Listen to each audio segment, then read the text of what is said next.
One sunny morning, they set off to explore some ancient ruins on Blue Mountain, a place known for its mysterious and magical aura. Bella imagined the secrets and adventures waiting for them, her excitement bubbling over. As they approached the ruins, Bella and her parents admired the old stone structures, covered in vines and moss. The ruins were filled with hidden nooks and crannies that beckoned to be explored. Bella's parents, always supportive of her adventurous spirit, encouraged her to explore carefully while they stayed close. Suddenly, the ground began to shake and the ruins started to collapse. Dust and debris filled the air, and the once sturdy stone walls crumbled. Bella's parents were trapped behind a massive pile of rubble.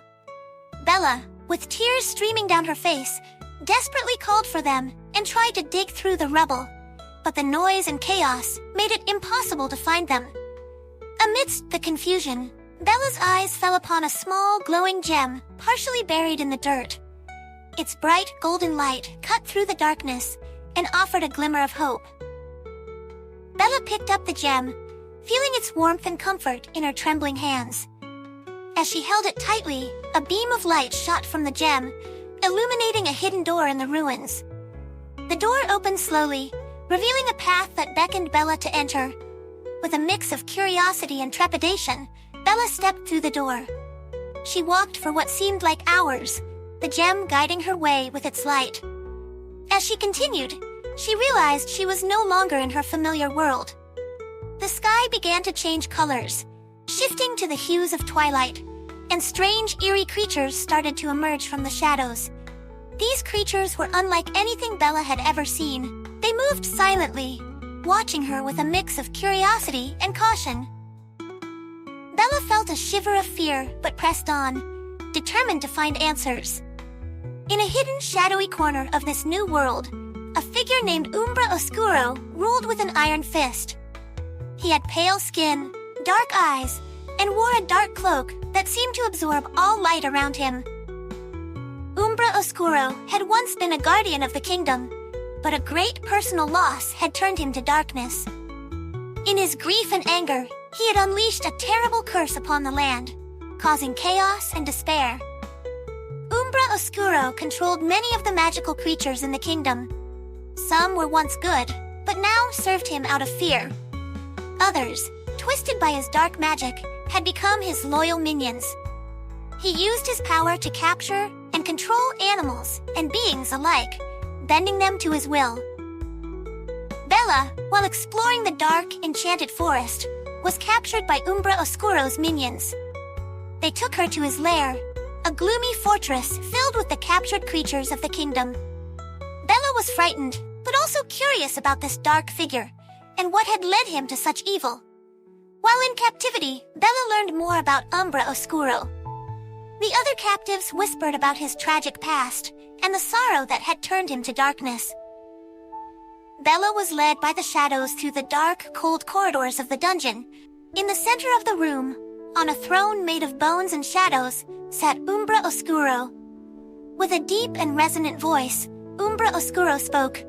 "So, you are the little one who has come to challenge me." Bella, though frightened, gathered all her courage and responded firmly. "I've come to stop you. Your bravery is admirable, but futile. My creatures have already begun their march, and soon everything will be under my control." Suddenly, Bella felt a warm energy emanate from within her. Bella raised her hand, and from it, a brilliant light burst forth, dissipating the shadows. Umbra Oscuro tried to cast a dark spell at Bella, but the light emanating from her was too powerful. Bella, with a soft but firm voice, responded, "It is the power of love and hope. Something you will never understand." Seeing this, Umbra Oscuro fell to his knees, his dark power fading. "I have been trapped in darkness for so long.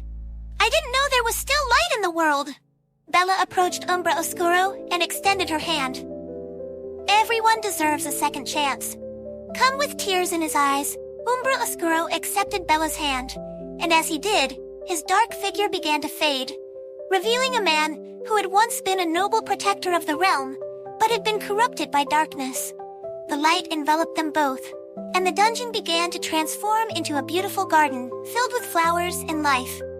Bella felt a strange sensation, as if she were being pulled from the magical world back to her own. She blinked, and suddenly, she found herself standing back on Blue Mountain. The ruins were still there, but everything was quiet. The sun was shining brightly. Bella looked around and saw her parents nearby, just as they had been before the ruins collapsed. They were safe and unharmed, and they called out to her, "Bella, are you okay? We were so worried." Bella ran to them and hugged them tightly, her heart filled with happiness. "I'm fine," she said, smiling through her tears. Her parents looked at each other, confused. "But Bella, it was only a few minutes," her father said. "The ruins shook, but we were never really separated." Bella smiled softly, knowing that her adventure in the magical world had been very real, even if it seemed like only moments had passed in the real world. She didn't need to explain it to her parents. She knew in her heart that she had helped save a kingdom and restored peace to a magical world.